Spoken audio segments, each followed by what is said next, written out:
Oil మాఫియాతో కుమ్మక్కైన ప్రభుత్వం ప్రజలపైనే భారం అంటుంది. పెరిగిన డీజిల్, గ్యాస్ ధరలకు నిరసనగా సిపిఐ పార్టీ నారాయణగూడలో నిరసన ప్రదర్శన చేపట్టారు.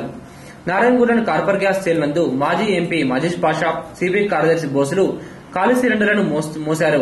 రోడ్లపైన సిలిండర్లను మోస్తూ నిరసన తెలిపారు. ఇది ఆంధ్రప్రదేశ్ ప్రభుత్వమా లేక అమెరికా ప్రభుత్వమా అని ముఖ్యమంత్రి కిరణ్ కుమార్ రెడ్డిని ప్రశ్నించారు.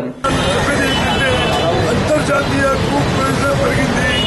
ఇంకా మన రూపీ వాల్యూ డాలర్ తగ్గింది.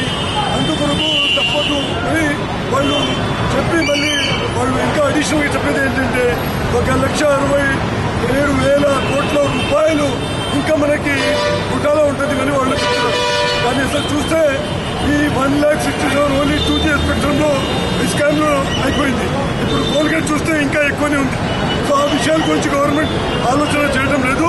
కానీ సామాన్య ప్రజలపైన భారం పెట్టడానికి ఆయిల్ మాఫియాతో ప్రభుత్వం కుమ్మక్కైందన్నారు. యూపీఏ సర్కార్ దిష్టిబొమ్మని దానం చేస్తూ సీఎం డౌన్ డౌన్ అంటూ నినాదాలు చేశారు. ప్రజలను ఆర్థికంగా ఇబ్బంది పెట్టడం సమంజసం కాదన్నారు. ప్రజలపైన భారం వేస్తున్న ప్రభుత్వం వెంటనే గద్దె దిగాలని డిమాండ్ చేశారు.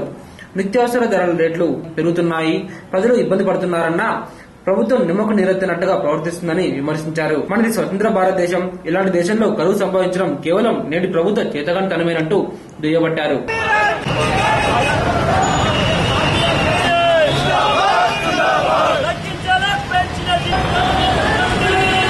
TV 11 news, Hyderabad.